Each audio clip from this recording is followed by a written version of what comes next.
This is Democracy Now!, democracynow.org, The War and Peace Report. I'm Amy Goodman with Juan Gonzalez. We turn now to Iraq. On Thursday, President Obama announced a plan to send up to 300 military advisors to support Iraqi forces confronting the Sunni militants who have seized a large swath of the country.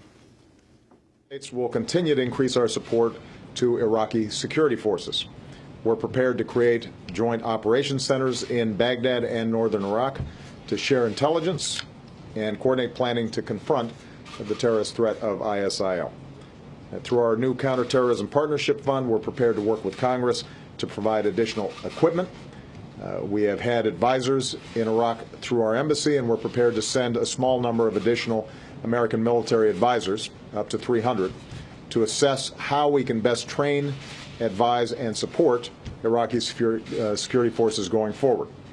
American forces will not be returning to combat in Iraq, but we will help Iraqis as they take the fight to terrorists who threaten the Iraqi people, the region, and American interests as well.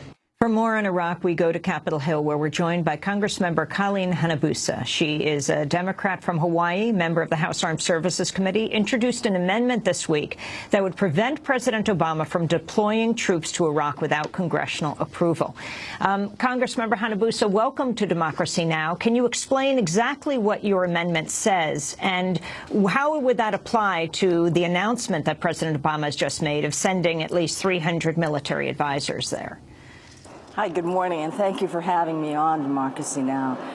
The amendment passed last night by unanimous consent. In other words, there was no opposition, and I believe it is the only amendment in what is now the defense appropriation measures, which the House of Representatives will be voting on.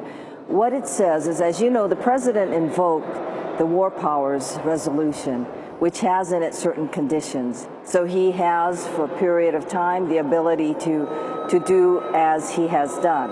The resolution does not in any way prevent him from sending troops, not troops or anyone in, to help the embassy situation or our citizens in Iraq. That has no impact, and what he's done up to now, by invoking it, he has the authority to do. However, what the resolution then requires is, and the amendment reaffirms, is that anything past that, the president must come to Congress in order to get further authorization.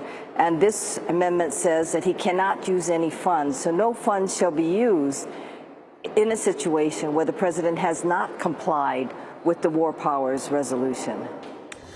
Now, Congresswoman, you've been an opponent of the Iraq War for many years. Your concern as you see the latest developments of the past few weeks of what this might mean for United States involvement in Iraq? You know, yes, you're correct. I've opposed the Iraq War since the 2002 situation, and I've also opposed the president's intervention into Syria when he said he was going to do the limited airstrikes there. The problem that I think that we all have is why, the question of why. Why are we doing this?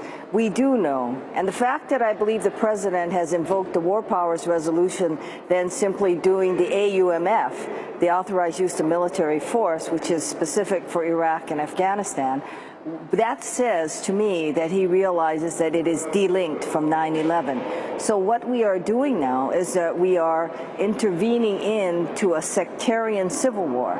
And the question I believe that most of us have is, why and how does that link to national interests? And what is our national security interest in this?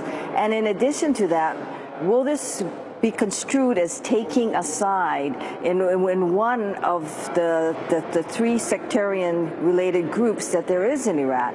And will that then exasperate the situation? And how are then we getting out of it?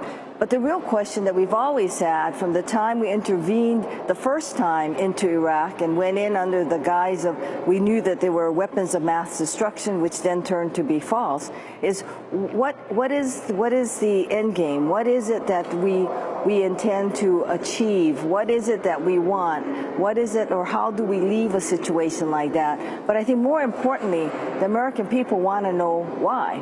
And this is where we are in Congress. That's what people are asking. Why this sectarian civil war?